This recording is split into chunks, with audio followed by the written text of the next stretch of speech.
Welcome to the Action Network studio in New York City. I'm Maria Marino, and this is Green Dot Daily. We're live every weekday at 3 Eastern on the Action Network YouTube channel and the Action app, where you can also catch us on demand. Today's show is all about the NBA Finals. We'll get you picks for Game 1, including a prop bomb, and discuss whether or not you want to fade Jimmy Butler. Stick around later in the show as well for Charlie DiSturco and Tim Kalinowski.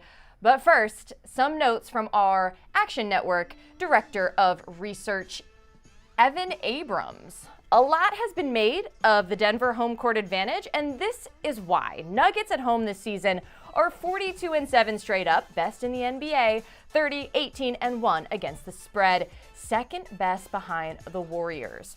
The Heat, meanwhile, are the third team in the last 35 years to win 3 straight series as underdogs, joining the 99 Knicks and 95 Rockets. Miami is looking to join the Rockets as the only team to win 4 straight series as a dog en route to a title.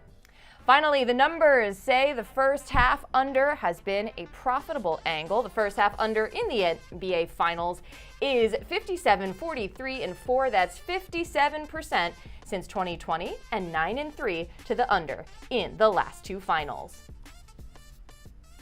Joining me now, we got Chris Raybon in studio, as well as Matt Moore in Denver. Matt, you wrote an article talking about the rest versus rust situation. Obviously a big talking point heading into this series. Home team is on 10 days rest, road team just shy of 3 days rest. What did you find when it comes to this whole theory? It's nonsense. We talked a lot about this. Like, this is like a constant talking point. Everyone's like, "Oh, I think the Heat are going to win because the Nuggets have been off too long," or those Nuggets, they're awful rested. They've gotten. Look, here's the reality. Okay, home teams with more rest have won at a higher clip than teams without rest. Road teams with more rest have lost more than road teams without rest. It literally is just based off of who's the better team here. That's the indicator here. Like, the road team, you're going to be a worse team. You want to know why? That's why you're on the road to start a series. You had the worst record. If you're at home, you're the better team, like the Nuggets are. So there's a little bit of an edge that can be found in terms of, if you like the Nuggets, this makes you like them a little bit more. If you like the Heat here, it should make you like them a little bit less, based off of what we've seen for teams with rest at home. Teams with rest facing a team coming off of a 7-game series, that gets even a little bit worse. So it kind of adds to Denver here. There's really no thing to suggest that there's a rust angle here. There's not much of an indication that rest is a really strong part of it, because some of that's just going to factor in. Yes, rest helps because you're less injured. Guys will come back from injury in that time off. But mostly this is about home court advantage and who's the better team. And this narrative, I think, is something that's wildly overblown, both in the narrative conversations about the finals and in the betting markets when we talk about it. Well, definitely the better team will tend to be the more rested team. Chris, let's come right out with it. Who you got in Game 1? I got the Denver Nuggets. I think that they are the better team. They're not going to play silly against the Heat like Boston did, because the Heat were the second worst team in the entire NBA in terms of 2-point field goal percentage allowed. They were tenths of a point ahead of the Spurs, who won 22 games. And Boston just kept chucking threes. Denver, they don't do that. They're going to shoot their 2-pointers, and they had 59, 50, 81 shooting splits in the 2 regular season games, and they didn't even have their full starting lineup. So love Denver here, and I know, Matt, you said that the rest is kind of an overblown narrative, but one trend that I do think is interesting, Denver, the best team in the entire league this year with a rest advantage, 14-7-1 against the spread, 18-4 straight up, so it can't hurt. Okay, well, this is a popular bet around here at Action Network. I for sure know that Matt is also on the Nuggets minus the points. I just want to say that I actually gave out the Heat plus the points with Matt on the Buckets podcast, so make sure you go check that out for my full reasoning. They are 13-5 against the spread this postseason. The only other better team against the spread in the last 10 years is the Heat in 2019-2020. I'll leave that there. I do want to focus on a couple of key players for each team. Obviously, Denver has the two-time MVP, Nikola Jokic. So, Matt, what's a prop that you like for the Joker? Let's talk about triple-double, okay? Because yes is minus 105. He's favored to have a triple-double in Game 1 of the Finals. Not only that, but he's favored to average one throughout the NBA Finals. That's wild. I have never seen anything like this because we've never seen anything like the Joker. No is minus 125. I will lay the number here with no minus 125. And the reason is basically the Heat, the book on Joker, and everyone kind of agrees on this. You can live with him as a scorer. You can live with him as a passer. You can't live with him as both. Now, if the Heat can't contain him, guess what? Nuggets minus 9 is going to look great. If they can't just make him a scorer or just make him a passer, and the better way is honestly when he's a passer. The Nuggets have a sub 500 record in the playoffs when Nikola Jokic scores 39 or more. Their numbers for winning go way, way down when he has fewer than 8 assists. So if you're able to make him into less of a passer and more of a scorer, that's also going to help the Heat in terms of trying to keep pace and try and win this game with the math edge by them shooting a lot of threes and the Nuggets shooting a lot of twos from Jokic inside the arc. So I'll take no minus 125 here based off of the Heat's intention to try and slow this game down, make him into a one-dimensional player as opposed to the very three-dimensional player that he is. I think he gets there on rebounds for sure. I think he gets there on scoring for sure, but assist is one that I don't. So I'll lay the minus 125 on the no here for him not to record a triple-double in Game 1. I think if there's any game in the series that he's not going to get a triple-double, it would be Game 1. Now, on the Miami side, Chris, we got Caleb Martin. He was a breakout star of the Eastern Conference Finals. Is there a prop you like involving Martin? Yeah, I'm going under his rebounds at 6.5. It was up at 7.5. It dropped, but I still like it because he put up Dennis Rodman numbers over the past 2 games. 25 boards, I believe 21 defensive rebounds. Well, he's just not going to have those same opportunities again against a Denver team that we just expect to be a lot more efficient, a Denver team that has a lot of trends backing it in terms of Game 1 and having success, and a Denver team that we've seen shoot lights out against this Miami team twice during the regular season, and they're shooting 49% in the postseason. That's second best. So less rebounds to go around. And then you got to talk about the size and length of the Nuggets. You have, remember, Martin is 6'5". You have him going against 6'11" Joker, 6'10" Michael Porter Jr., and 6'8" Aaron Gordon. Now remember, the Celtics, they give up about 2 inches for each of those guys. Al Horford's like 6'9", 6'10". Tatum 6'8", and Brown is 6'6". So totally different matchup. I still think he gets big minutes, and I do think there's a chance that he could go over his scoring prop. I like the unders on all of him because I think we're peak Caleb Martin stock right now. So I like all of his under, but I think the rebounds are a little safer because he could play big minutes and still fail to hit that rebound number, averaging only 0.17 per minute. So he'd need over 40 minutes just for a median of 7. Right. I think his rebounding numbers in the last 2 games of the Eastern Conference Finals are a little bit more of an outlier for him. Okay, well, it's that time. Matt, what is your series prediction? Gave out the series price, Nuggets minus 1.5. I think that's the best bet on the board, but I'll go ahead and give you the exact pick. I like Denver in 5 here, and that's not trying to be disrespectful to Miami. The Nuggets are the better team. That I think it's hard to argue with a 1 versus an 8. The Heat have beat 2 better teams already, but the Nuggets are the better team. They have the best player in the series. It's Nikola Jokic.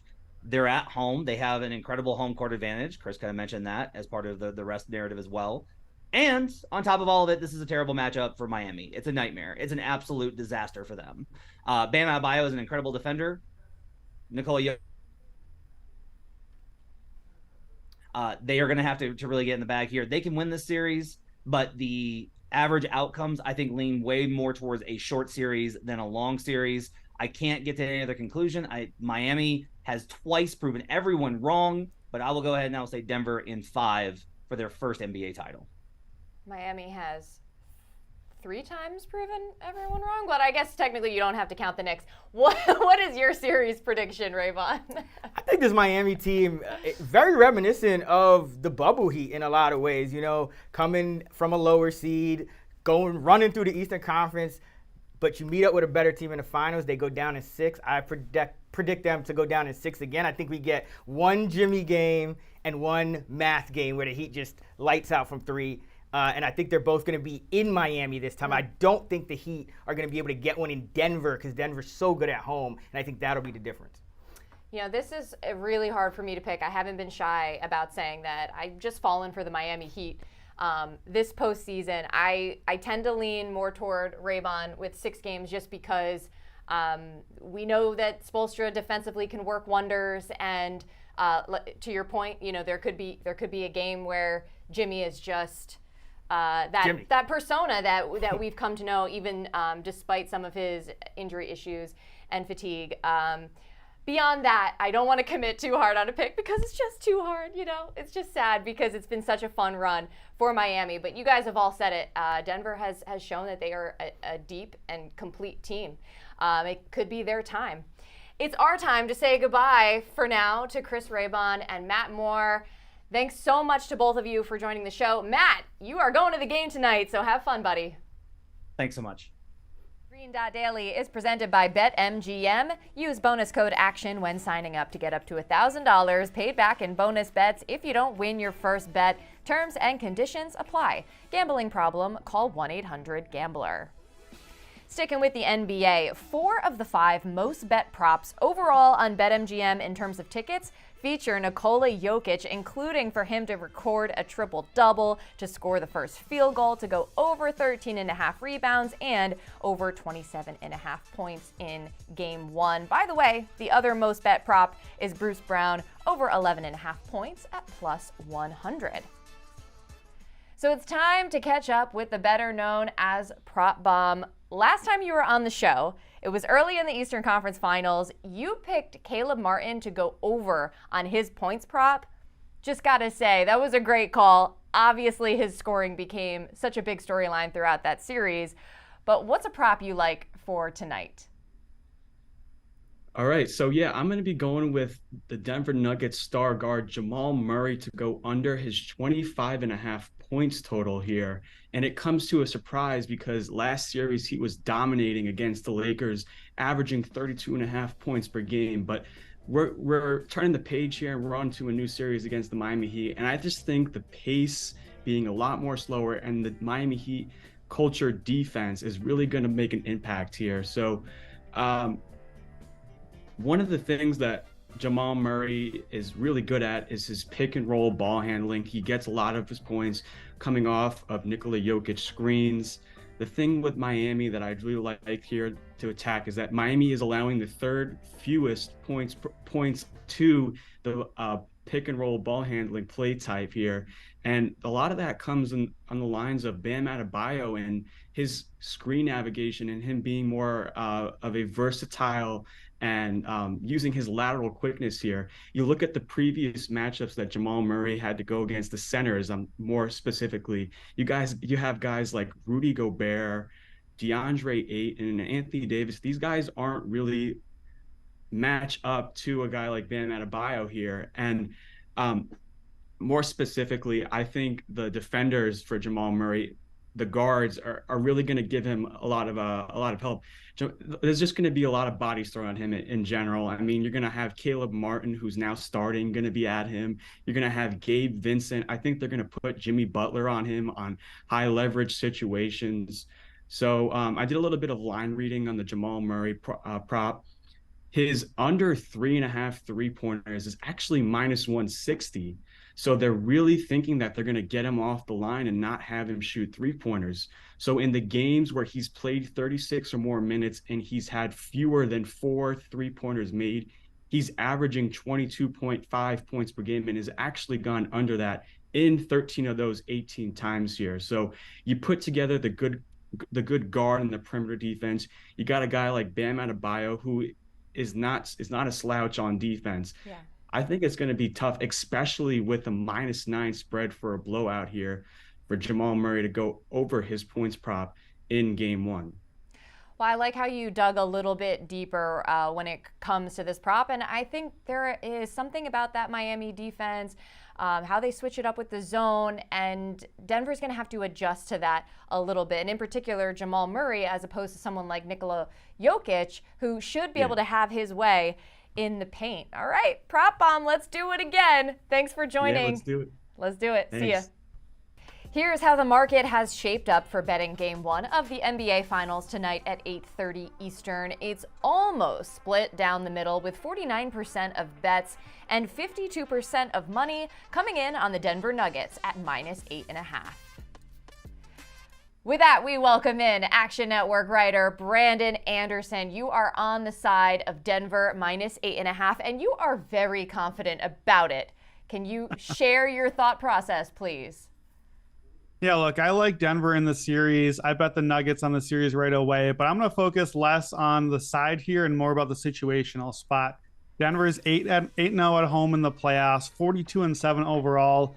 That elevation, the Mile High Stadium against an exhausted Miami team that probably should have taken care of business a week ago, but that extra week of attrition, the injuries they got, and now short rest coming on the road against an opponent that they're not going to have as much time to prepare for.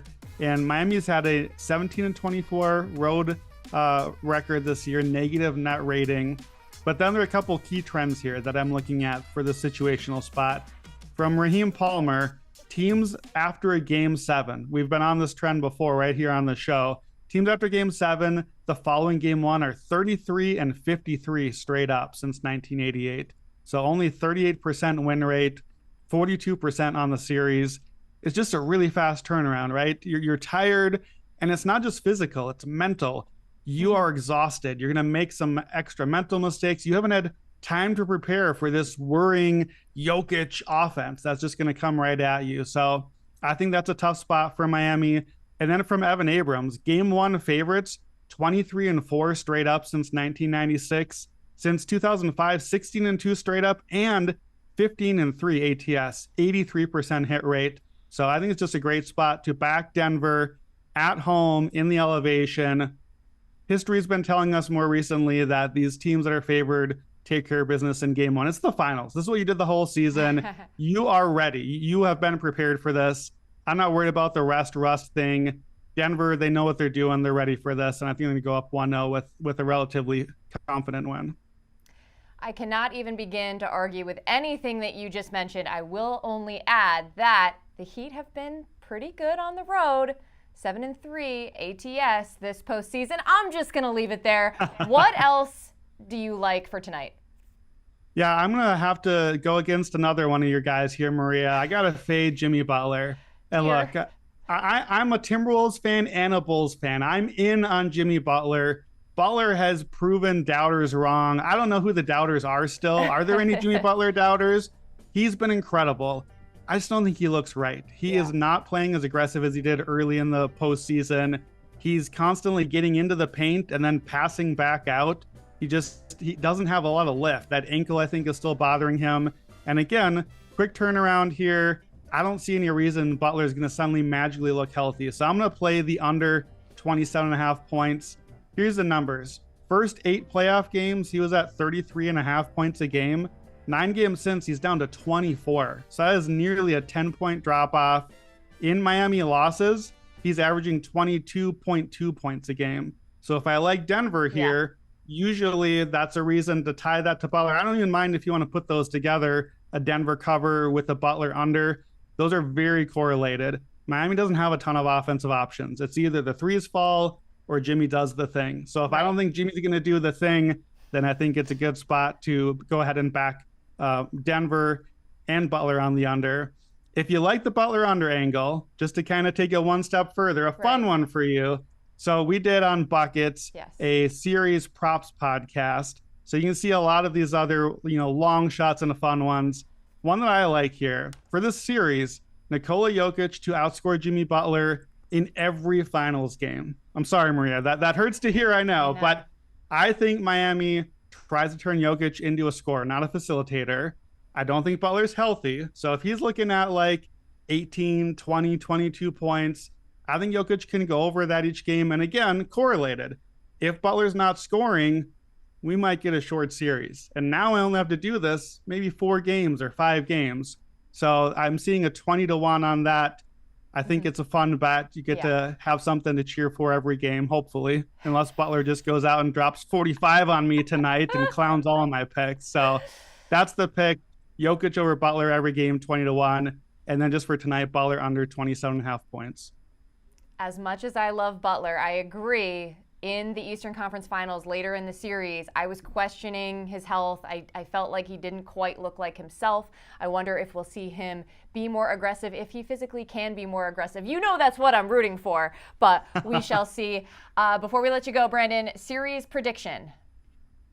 I got to do Nuggets in 5. Nuggets in 5 at home in Denver. Going to celebrate in front of the home fans. All right, fair enough. Brandon, thanks for joining the show. By the way, follow Brandon Anderson in the Action app. He's a great follow. And as you just heard, you can always catch him on the Buckets podcast as well. Thanks again, my friend. Enjoy the game. Green Dot Daily is presented by BetMGM. Use bonus code ACTION when signing up to get up to $1,000 paid back in bonus bets if you don't win your first bet. Terms and conditions apply. Gambling problem? Call 1-800-GAMBLER. We are not done yet here on the show. Look who it is. We got Tim Kalinowski and Charlie DiSturco.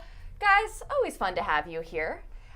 Listen, we're going to have some more fun with some recent player quotes, starting with our guy, Jimmy Butler. In his media availability yesterday, he was talking about how he's dealing with the altitude in the Mile High City. Take a listen.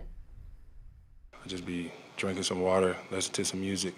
I think that's the formula. You just gotta listen to music, drink water, drink wine, play spades, and dominoes. Well, that seems like quite the formula, guys. I'm curious what you would be doing to adjust to this altitude. Tim, why don't we start with you? I mean, how can you not love the guy even more after he said that? The way he plays, the way he prepares, it's like every guy's dream. Look, altitude is real. It's scary. I've played hockey in Colorado before. I just happen to be wearing this today. And it is very, very real. I honestly have no idea. I think he has the best strategy because I would say, maybe like run with one of those masks or whatever. Yeah. But I'm not gonna run. Who am I kidding? I think Jimmy's saying the thing like, I would love to like have a way to prepare for this, but I'm not gonna write myself a check I can't cash, so I'm just gonna drink and hang out. Are you really even preparing for it if you're running with a mask on? Because as soon as you take it off, then all of a sudden you're just running outdoors and you're going to get hit by the altitude that is. No, before you go to altitude, you're such you have a mask on. Hey, no name calling. He's No being name calling. mean. Dude, you ever seen those things? Like Yeah, people I in the just gym thought with I just thought they were wearing masks. I don't know. But like, this is my thing, right, Maria? First off, I don't even know what spades is, so I can't be saying I'm playing spades. I'm a poker guy or a blackjack guy. Okay. I'm not spades. I don't know what this is. Second off, I've never been to Denver, so is this altitude thing even real? Like Tim says it's real. I don't know if I buy it. I think it is real. It seems like all of our analysts have been talking about this, but I think the key for Jimmy is like, don't think so much about it and let it get in your head. Just do you, you know? I tried to do that. I got off the plane. We had to practice immediately after we landed, and it was terrible. It's like it's just like, you're just looking. It's like being in this studio sometimes at the Heat. It's Some people are not built No one different does though. that. have the Heat just practice in here. So if you're doing you, Charlie, like what does that look like for you? You know what? Water is a key. You got to stay hydrated. I've never been a high intensity NBA athlete, so I can't relate as much. Yeah. But just like walk out, practice, do your Right. thing. Listen, I don't know if the altitude's real, so I'm gonna give it like a normal You're day. also never one to shy away from a little like spa mask, if available. Yeah, you got to take care of yourself. This is Like self-care. It sounds like his plan is. It's self-care. His plan is better than Self-care. It's the same thing that I do. We're like the same people, me and Jimmy Butler. Maybe we're both related to Michael Jordan. Who knows? Okay, that seems like a good time to pivot to baseball. Noah Syndergaard, after yesterday's loss to the Nationals, was rather defeated and had this to say, quote, "I would give away my hypothetical firstborn to be the old me." Noah, with a 6.54 ERA this season.